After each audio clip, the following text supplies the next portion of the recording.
இறைவசனங்கள் 35 தொடக்கம் 48 அக்காலத்தில் சீடர்கள் வழியில் நிகழ்ந்தவற்றையும் இயேசு அப்பத்தை பிட்டு கொடுக்கும் போது அவரை கண்டுணர்ந்ததையும் அங்கு இருந்தவர்களுக்கு எடுத்துரைத்தார்கள்.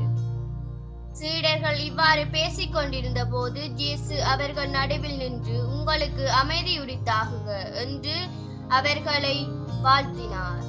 அவர்கள் திகழுற்று அச்சம் நிறைந்தவர்களாய் ஓர் ஆவியை காண்பதாய் நினைத்தார்கள். அதற்கு அவர், நீங்கள் ஏன் கலங்குகின்றீர்கள்? ஏன் இவ்வாறு உங்கள் உள்ளத்தில் ஐயம் கொள்கின்றீர்கள்? என் கையும் என் கால்களையும் பாருங்கள், நானேதான். என்னை தொட்டு பாருங்கள், எனக்கு எலும்பும் சதையும் இருப்பதை காண்கிறீர்கள். இவை ஆவிக்கு கிடையாதே என்று அவர்களிடம் கூறினார். இப்படி சொல்லி தம் கைகளையும் கால்களையும் அவர்களுக்கு காண்பித்தார். அவர்களோ மகிழ்ச்சி மேலிட்டு நம்ப முடியாதவர்களாய் வியப்புக்கு உள்ளாகியிருந்தார்கள்.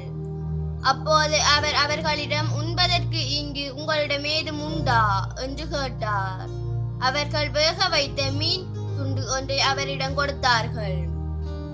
அதை அவர் எடுத்து அவர்கள் முன் அமர்ந்து உண்டார். பின்பு அவர் அவர்களை பார்த்து, மோசேயின் சட்டத்திலும் இறைவாக்கின நூல்களிலும் திருப்பாடல்களிலும் என்னை பற்றி எழுதப்பட்டுள்ள அனைத்தும் நிறைவேற வேண்டும் என்று நான் உங்களோடு இருப்பதோ உங்களுக்கு சொல்லியிருந்தேனே என்றார். அப்போது மறைநூலை புரிந்து கொள்ளுமாறு அவர்களுடைய மனக்கண்களை திறந்தார்கள்.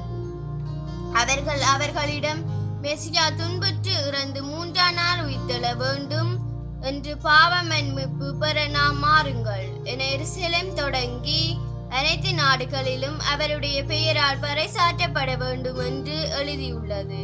இவற்றுக்குள் நீங்கள் சாட்சி என்றார். இது ஆண்டவர் வழங்கும் அருள்வாக்கு. கிறிஸ்துவே உமக்கு புகழ்.